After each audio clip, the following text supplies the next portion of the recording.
পাকা দোকান গুলো ভাঙে নাই, হ্যাঁ জোর আছে এর লেগে ভাঙে নাই ভাই, বোঝেন এনে ঘুষ খাইছে। এই যে বড় লোকেরা ঘুষ দিছে এর লেগে গরিব দোকান আগে ভাঙছে।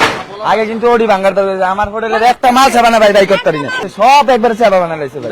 আমরা গরিব মানুষ আর কিনবো কিভাবে ভাই? আপনারা বলেন আমি আমার কিস্তিটা কি বিলে দিব? আমি তো এটার উপরে আমার কিস্তি চলে। আমি যদি একটু জায়গা কিনি, সেই জায়গা যদি আমার সরকারের পরিজন পরে আমাদের দিতে হবে, তা আমাদের তো হারা সমাজ দিতে হবে। হ্যাঁ গো, আমার এনতে গেলে আমার 60-70 হাজার টাকা ক্ষয় করতেছে, সব আমার কিস্তির টাকা। এটা এই সাইডটা সরকারি না, এই সাইডটা মালিকানা।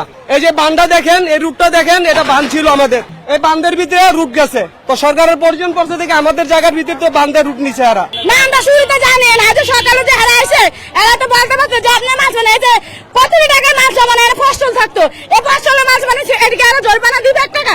পলিটিক্স আছে, পলিটিক্স করে না, ক্ষমতা পলিটিক্স দেওয়া হইলে তো হইব না। আমাদেরকে তো জানাইতে পারতো, মাছ যেমন মাছ টানছিল, মাছটা কি চেহারা দেয় টানছিল, তাহলে এর মধ্যে আমরা সময় দিতে পারতো।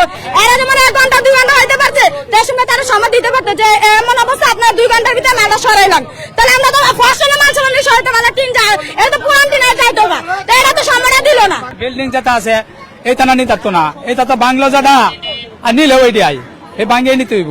হ্যাঁ অবৈধভাবে আমরা ছিলাম, আমরা এটার যারা এটার অধীনে আসিল এরা আমরা ভাড়া নিছি।